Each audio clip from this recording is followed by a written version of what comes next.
सर्वमङ्गलमाङ्गल्ये शिवे सर्वार्थसाधिके शरण्ये त्र्यम्बके गौरी नारायणी नमोस्तुते।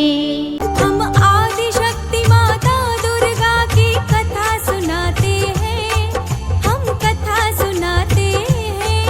जिनकी कृपा से दुख विपदा संकट मिट जाते हैं, सब खुशियाँ पाते हैं। सुनते ही जिनका नाम असुर और खल घबराते हैं, माँ से थर्राते हैं। कोई भी चीज मर्यादा के बाहर नहीं जाना चाहिए। यहां पर बच्चों से यही गलती हो गई, वो मस्ती करते करते बहुत मस्ती में आ गए, और जब बहुत मस्ती में आदमी आ जाता है तो उसे भले बुरे का ज्ञान नहीं रह जाता। तो मस्ती करिए। हमने देखा है सड़कों पर कि जब कोई युवा अकेले चलता है तो मैंने देखा वो बदतमीजी नहीं करता आने जाने वाले कन्याओं से या महिलाओं से। अकेले जब वो दोस्तों में चलते हैं, और जब वो 4-4, 5-5 लोग एक एक स्कूटी पे सवार हो जाते हैं, 3-3 लोग, 4-4 लोग, और तब वो हुड़दंग करते हैं महाराज। अकेला व्यक्ति कभी हुड़दंग करता ही नहीं, क्या कितना भी वो शरारती हो। ग्रुप में जब हो जाते हैं तो बहक जाते हैं। यहां इस कन्या के साथ भी यही हुआ। वो ग्रुप में आ गए और सभी लड़कियां कूद रही हैं। छोटी सी अभी 16-17 साल की उम्र होती क्या है महाराज। आजकल के बच्चे तो पैदा होते ही बूढ़े हो रहे हैं, बहुत कुछ जानने लग रहे हैं, लेकिन पहले के बच्चों में बचपना काफी दिन तक रहता था। तो एक बच्ची की प्रसन्नता का जरा आनंद लें, क्योंकि आगे बड़ा दुख है उसके ऊपर। तो आइए ना, कल्पना करें आपकी अपनी बच्ची बड़ी छोटी सी अभी है, बड़ी प्यारी सी है ना। अभी यहाँ पर एक भाव्या आती है और भी कुछ बच्चे। कल मैंने वहाँ पर वीडियो वहाँ से बन के जब आती है तो हमको भेजा जाता है, वहाँ के स्टाफ भेजता है नेट से कि महाराज देख लो, ठीक हो तो रिलीज कर दें। तो उसमें मैंने देखा कल गीत में एक छोटी सी बच्ची यहाँ पर शायद उनके पीछे उनकी माँ भी नृत्य कर रही थी, और वो ऐसे ऐसे हाथ करके ऐसे ऐसे कर रही थी। पता नहीं आज आई है कि नहीं आई। हाँ, तो बड़ी प्यारी लग रही थी, बड़ी प्यारी लग रही थी। तो मैंने अपने स्टाफ से कहा जरा इसको हाईलाइट कर देना, थोड़ा इसको जरा हाईलाइट करो। हमने कहा इसको फिर से बनाओ, इस गाने को थोड़ा इसको हाईलाइट करो। बड़ी प्यारी सी लग रही थी, ऐसे ऐसे। तो बच्चे बड़ी प्यारी सी हरकत करते हैं महाराज। तो जरा इन बच्चों के आनंद को इस गीत से देखें कि मतलब मस्ती में इतने हैं कि वो हवा से कह रहे हैं, ऐ हवा, ऐ हवा मेरे संग संग चल, मेरे दिल में हुई हलचल। ऐ हवा मेरे संग संग चल, मेरे दिल में हुई हलचल। कहे दरिया पानी कल सूखे आस मिलन के पल पल। मेरे संग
जयकारा शेरा वालिदा।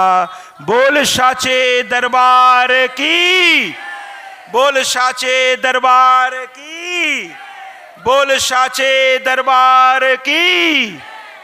तो इस प्रकार ये बच्चियों ने आनंद लिया और आनंद लेने में मस्ती मस्ती में उस लड़की ने दो नोकीली चीज उठाई और कहा ये जुगनू जैसी चीज क्या है, और उस बॉबी में यानी उस मिट्टी के ढेर में उसने उस लकड़ी को ऐसे डाल दिया और जैसे ही अंदर की ओर जुगनू की तरफ वो लकड़ियां बढ़ी, अंदर से एक आवाज आई, अरे मत करो, अरे सुनो, अरे मैं हूं मैं।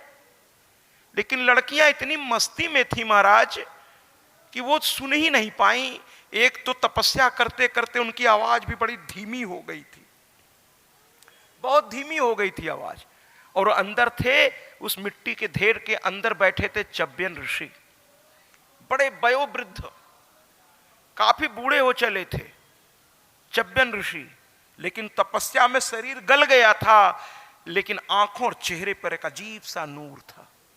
आप जब साधना करने लगोगे ना, आपके चेहरे की चमक बढ़ने लगती है। जो कम सोते हैं, जो ज्यादा मेहनत करते हैं, एक मैया बैठी हैं, हाँ बैठी तो है, कल पीठा बना करके उन्होंने दिया, बड़ा मीठा मीठा, सुबह शाम चाय भी भिजवाती हैं। मैं इनको धन्यवाद देता हूं कि इतना भाव है। इनके पतिदेव कह रहे थे महाराज क्या बताएं, मलकिन कहती हैं तो आना पड़ता है, हमारा घर आपके होटल से 5 किलोमीटर पड़ता है और बिजनेस में जाना भी रहता है, लेकिन अब मलकिन का आदेश है कि महाराज जी को चाय काली मिर्च वाली चाहिए तो लेके जाओ। अब देखिए चला रहा हूं। हमने कहा बहुत बढ़िया। तो कहे पीठा आपने कल खाया कि नहीं? हमने कहा भैया रात में, चूंकि सुबह हम लोग फलाहार लेते हैं, केवल रात में थोड़ा भोजन करते हैं, तो पीठा से तो नहीं। तो फिर मैंने थोड़ा, मेरा खाना आया और मैंने खा लिया। तो कह लेंगे पीठा, हमने कहा आज खाएंगे, सुबह खाएंगे, जरूर खाएंगे। अच्छा मुझे अगर मालूम होता कि अंदर इतना स्वाद है तो मैं कल ही खा लेता। उसमें काफी खोआ भरा था, काजू भरा था, बड़ा उसमें दूध से एकदम तर। हमने अपने बच्चे से कहा अब कोई चीज आया करे देख लिया करो, रात में ही खाना था इसको। तो बड़ी प्यारी है मैया हमारी है, बड़ा प्यार से भेजती है। ओहो धन्य है, मैं आपको प्रणाम करता हूं, प्रणाम करता हूं। तो कुल मिलाकर के यहां पर उन्होंने डाला तिनका, और जैसे ही अंदर से आवाज आ रही है एक ऋषि की, रुक जाओ, मत करो ऐसा, अरे ऐसा मत करो। लेकिन बच्चे मस्ती में कहां सुनते हैं, वो तुरंत डाल दी, और जैसे ही अंदर वो तीली गई दोनों तरफ, फच से आवाज आई, खून का फवारा निकला।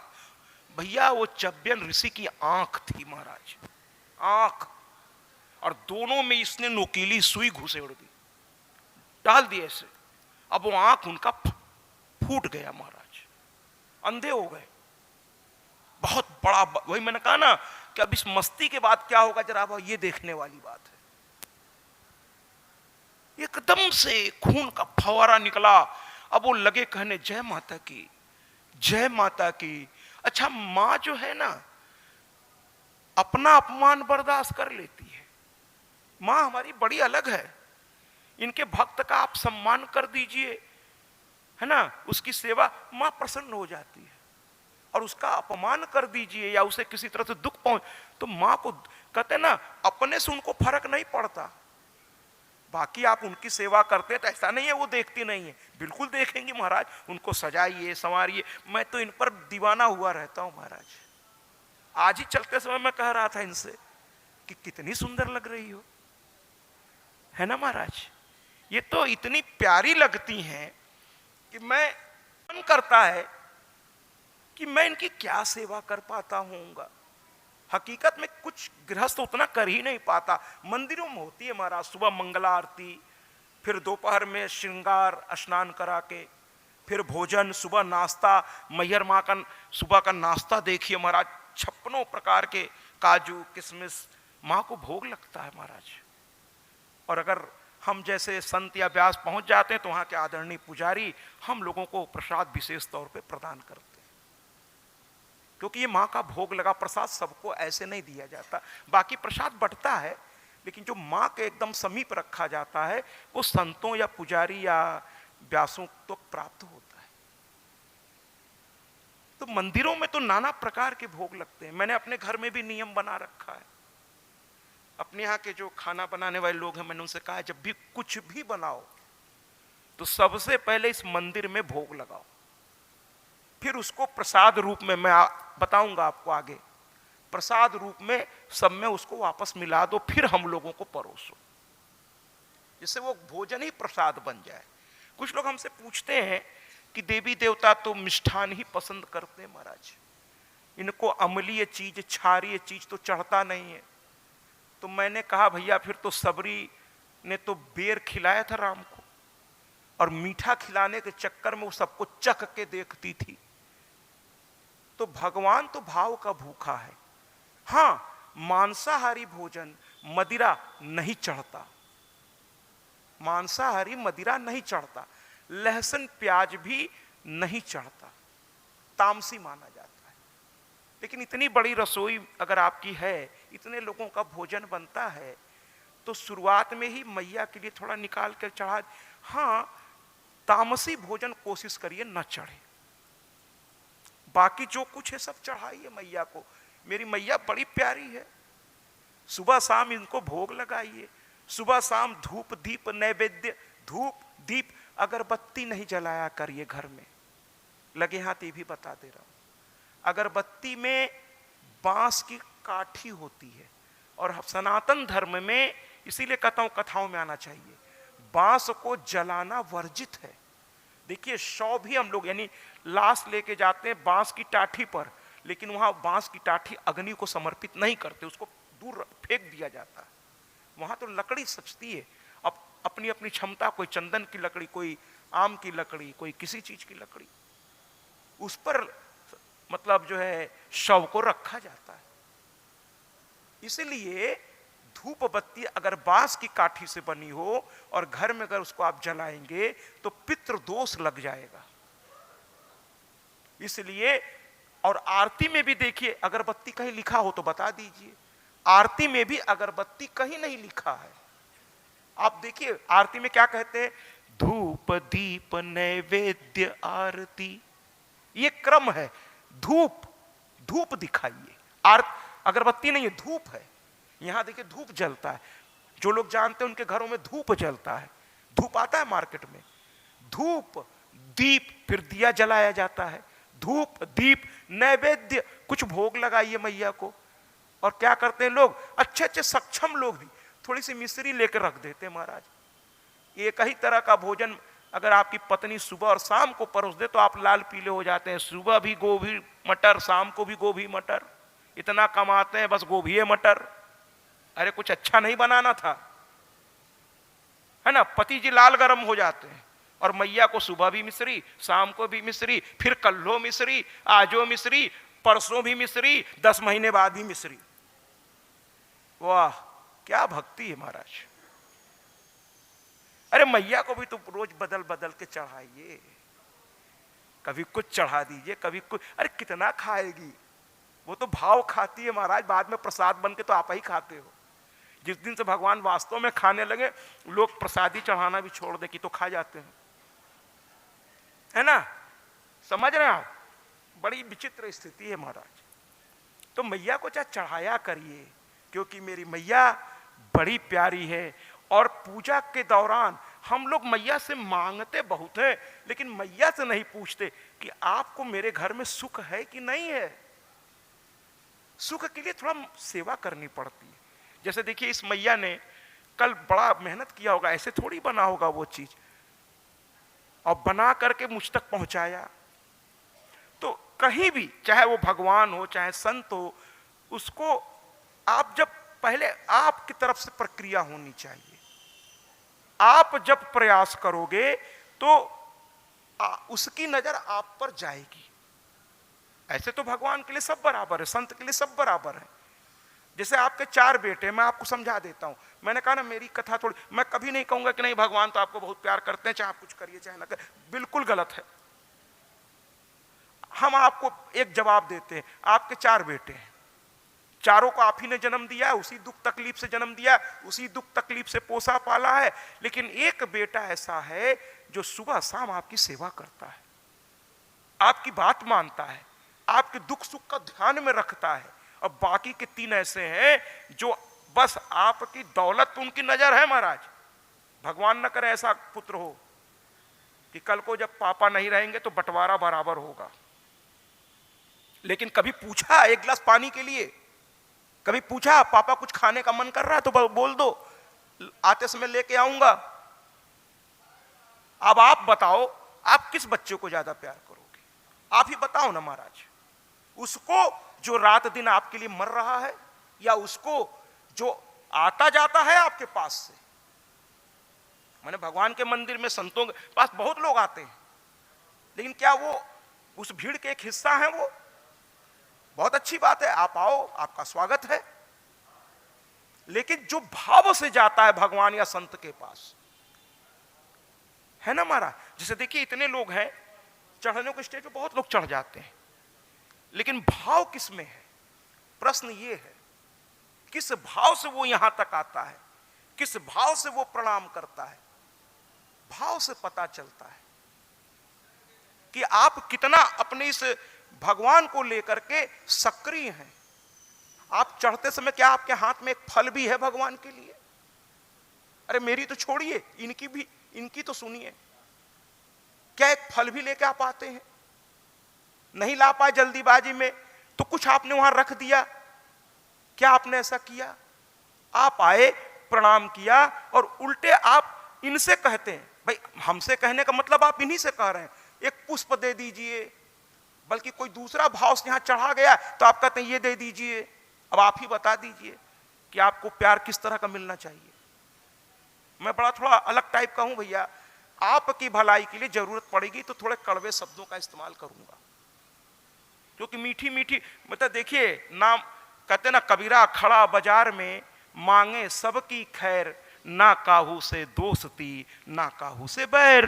तो मुझे किसी से कुछ चाहिए नहीं, जो कहूंगा सत्य कहूंगा, शास्त्रोचित कहूंगा, मर्यादित कहूंगा, और आपके कल्याण के लिए कहूंगा। मुझे क्या दिक्कत है महाराज? मेरे लिए कथा है, अगली कथा कहीं और जाना है, वहां भी अलग अलग भक्तों का समूह मिलेगा।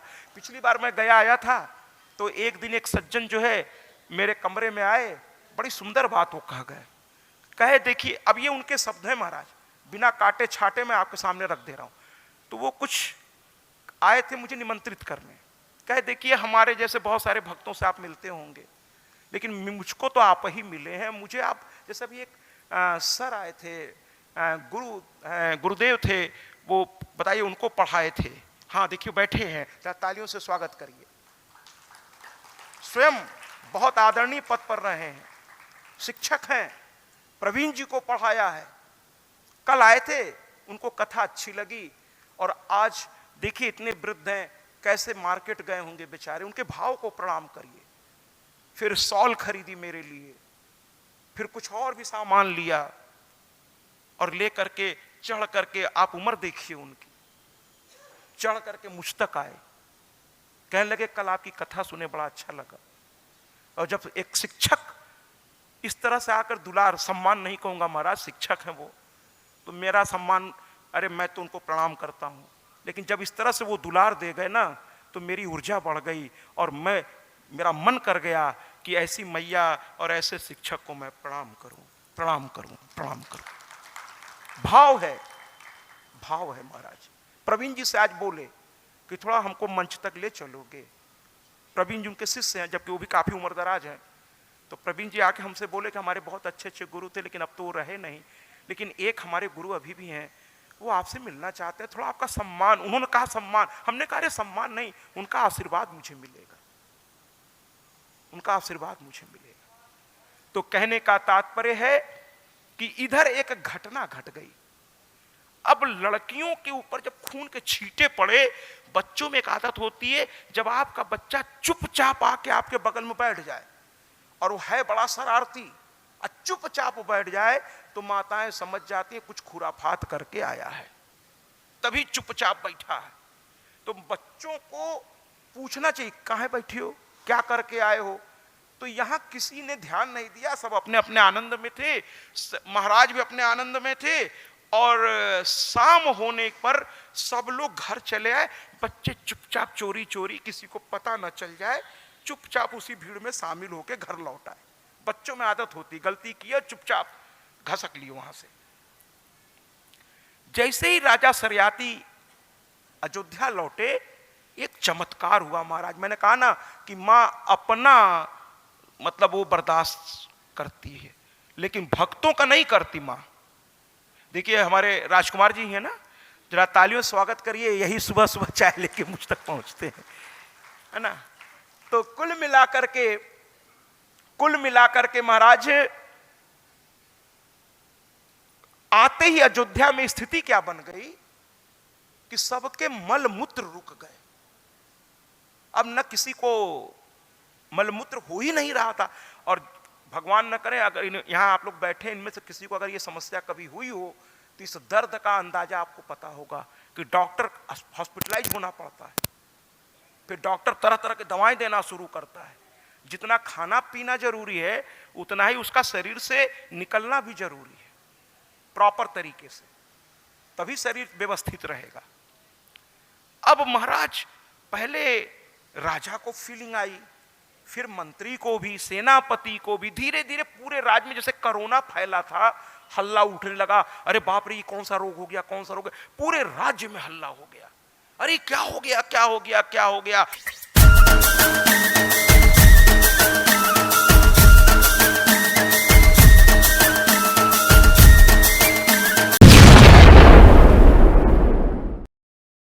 सत्याजी महाराज देवी भागवत कथा व्यास।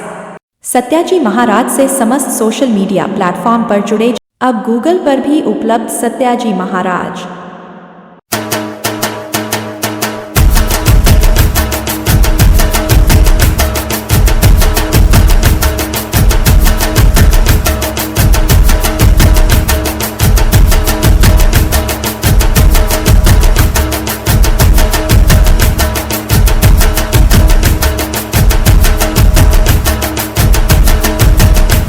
यूट्यूब पर भी उपलब्ध सत्याजी महाराज।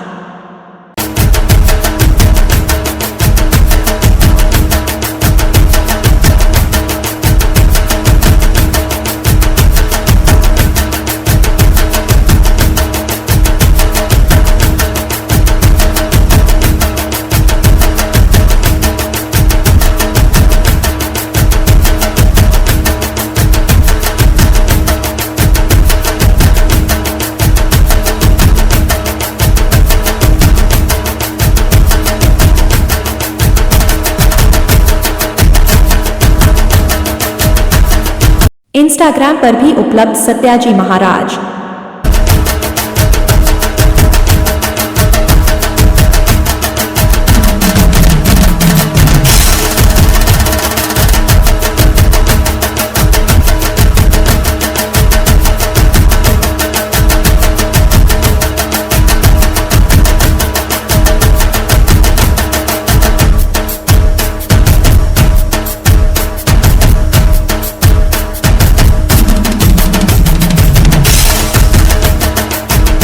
फेसबुक पर भी उपलब्ध सत्याजी महाराज।